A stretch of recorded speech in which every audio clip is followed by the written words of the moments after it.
Hello there, cat people, and welcome to the Shelter Cats Podcast, Episode 4. The completely amateur, unprofessional podcast about all things shelter cats.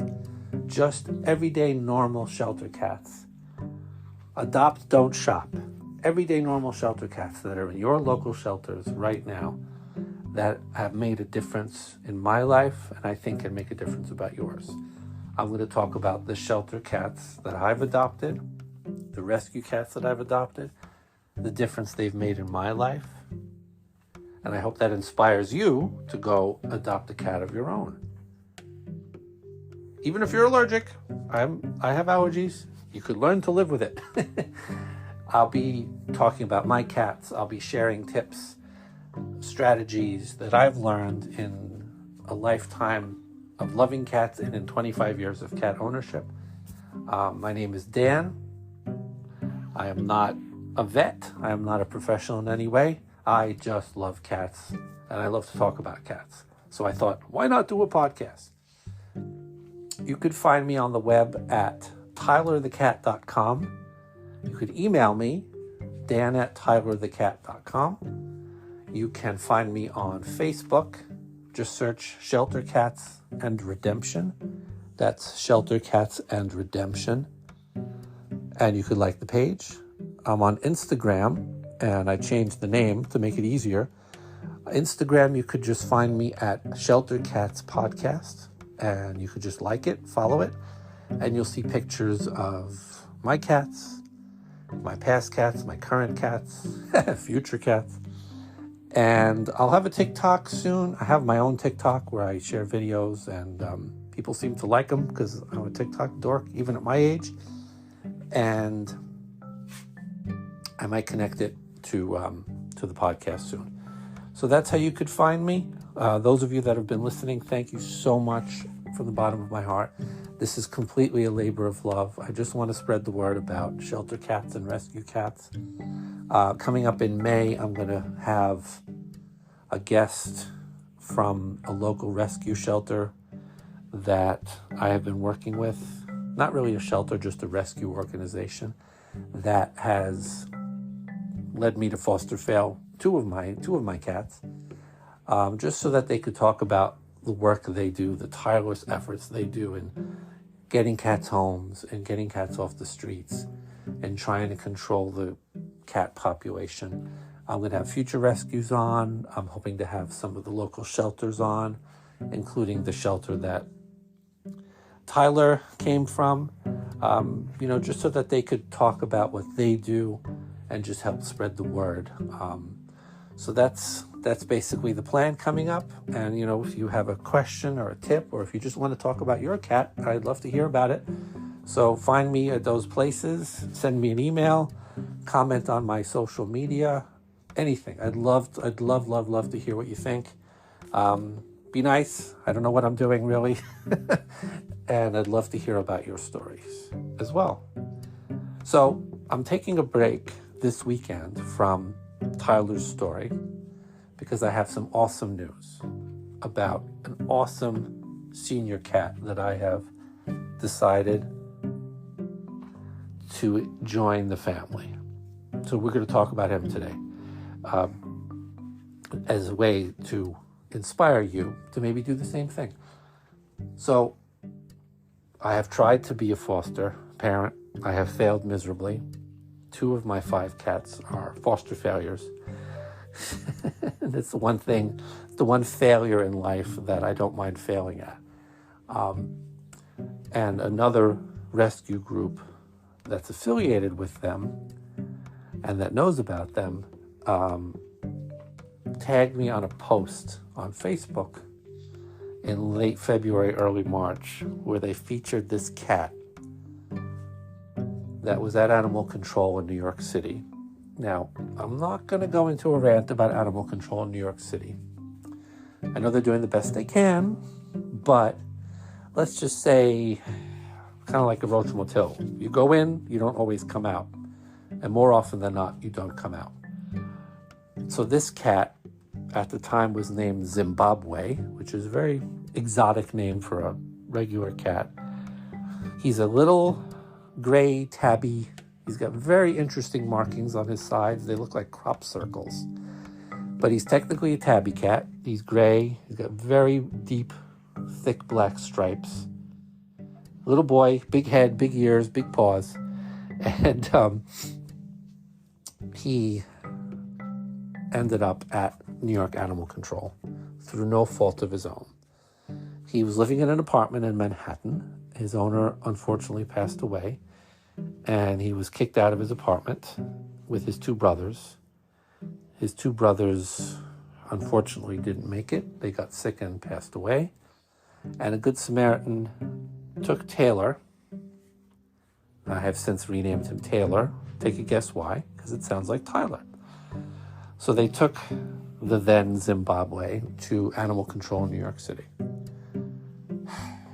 where unfortunately Taylor started to struggle, because how would you feel if you went through that kind of experience? He was very withdrawn. He wasn't really interacting with the employees there. And unfortunately, the decision was made to euthanize him because they're a very high kill shelter. So that decision was made. He was deemed unadoptable, and his appointment with destiny, I hate to call it that, was set. So the organization, they're called Alley Cats, Alley Cat Allies, try to sponsor as many cats from Animal Control as they can.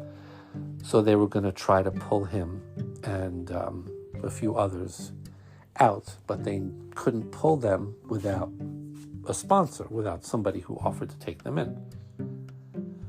So a friend of mine introduced me to them, and I was tagged in a post, and they said, can you take him in? Can you take him in, please, please, please? We can't do it without you. He needs a home. So I looked at his little picture, I read his story, and my heart melted. And I said, abso-fucking-lutely, yes, I'll work with him.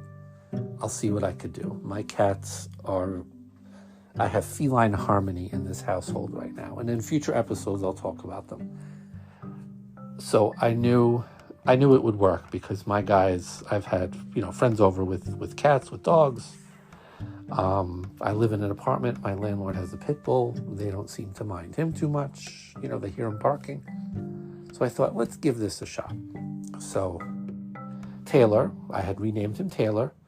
It was a done deal. They were able to save him. They were able to pull him out of that horrible situation. And he went to the vet, where he had some dental work done, and he had to be fixed. He wasn't fixed yet. I won't get into that. Not judging. You should fix them, but his previous owner, for some reason, decided not to. But I digress. And one Saturday in very early March, a very scared, very quiet 13-year-old tabby cat entered my little household and darted right under the bed. I barely saw him. Very scared, very, very scared, very skittish, very just confused. I mean, wouldn't you be? The oldest cat I adopted was 6. So I had never had experience, even though I've had cats for 25 years and I've, been around cats my whole life. I had never taken in a cat that old. So I didn't really know what to expect. I didn't know how he'd react. I didn't know if he would shut down or if he would even get along with my cat. So he had a bedroom to himself, and he spent the first day under the bed. And he spent the next 2 nights crying and crying and crying and wouldn't stop crying. I'm pretty sure he was crying for his brothers, which broke my heart. I literally sat with him all night, the first 2 nights. And he wouldn't let me touch him, but he seemed to slowly get comforted by my presence. Once he figured out, okay, this person is giving me food, and he doesn't seem to be a threat. A few nights in, he seemed to calm down. He still hit a lot, but he got better and better. And in no time at all, this scared senior cat found his second kittenhood. I'm not kidding you. He went from, you think, I have a senior cat. My Sophie, who we talked about last week, celebrated her 13th birthday, and she's a lazy girl. She'll play when she wants, but she's happier to just sit and sleep and sit in the window. She's not a very playful cat. This little boy is older than her by a couple of months, and he's just started playing and playing and playing and taking every toy and running around as if he was a kitten. Literally, they say cats have 9 lives. I think they have a couple of kittenhoods too, because he picked up his second wind. He found his second kittenhood, and he just, once he knew he was safe, and for a week, I would sit on the floor and tell him under the bed, "You're safe. The bad times are over." Once it sunk in, he was the happiest cat in the world. My 2 younger cats, I have 2 3-year-olds, looked at him amazed at just how playful he became, running around the house, tossing toys in the air, just loving every single toy he had, eating with gusto. I have water fountains for them, drinking from the water, using his box. He cleans himself. The adjective I use is fastidious. He just head to toe. He takes like an hour to carefully clean every inch of his body that he can reach. And it is amazing to watch. He'll have his meal, he'll go to the litter box, and he will clean himself like a perfect gentleman and then pass out. And as March sailed into April, he started to really bond with me. He started letting me pet him on the head, pet him on the back. He started rubbing me.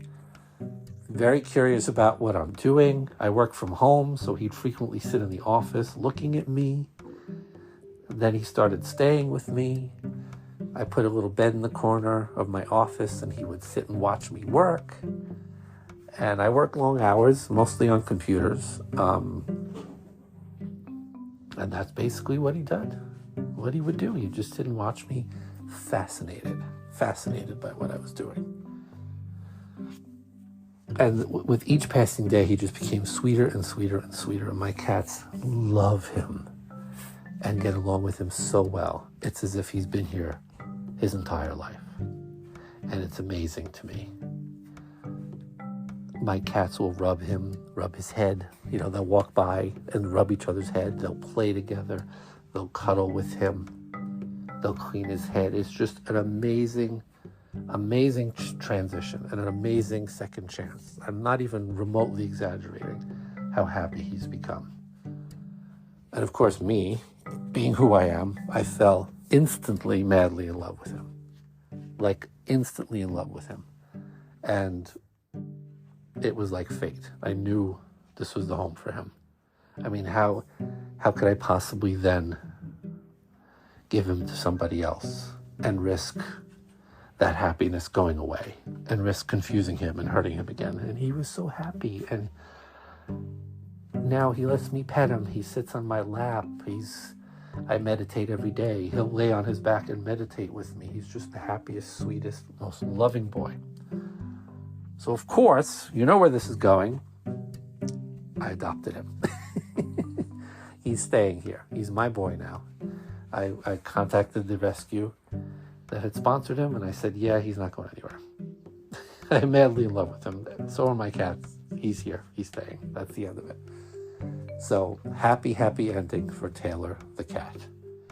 He has a forever home. So the moral of the story is, don't judge a book by its cover. And just because a cat has had a rough past doesn't necessarily mean they can't have a happy ending. So, what am I trying to say? If you see an older cat, yeah, kittens are cute. Look at the kitten. Give a senior cat a second chance. Give them a chance. They may not be thrilled to see you if you see them in a shelter or a rescue, but it doesn't mean that they won't make amazing, amazing cats. Yes, he is 13 years old. His time with me will be short. A couple of years, a couple of months, you never know. His time with me here will be short. But those minutes he will be here with me, those days, those hours, those years, hopefully, will be precious. Because he knows love, and I know that he knows that he is loved. And he's safe. So give a senior cat a chance. Go to your shelter, go to animal control in your town or city, or if you're in New York, go to Manhattan. Don't yell at them too much, and look at the senior cats. Find out what their stories are, and give them a chance. Take them home with you. It may take them some time to get used to things. The first few days may be stressful because they'll be confused. They'll be just unsure of what's going on. They may not love you right away. They may hate you. They may run under the bed. You may not see them for weeks. Don't despair. If this boy, whose owner died, whose brothers died, who was kicked out on the streets in the winter, can turn into basically a kitten again, a happy, loving kitten, I think you could find the same thing. I really, really, really, really do. Give an older cat a chance. And I'm telling you, he doesn't go by an hour without rubbing me, chirping, putting a paw on my arm, and showing me how thankful he is and appreciative he is to be here and to have a home again. And I'm telling you, it is one of the most rewarding, heartwarming feelings that you'll ever experience. And if you prefer dogs, same thing applies with dogs. But I'm not really a dog person. No offense.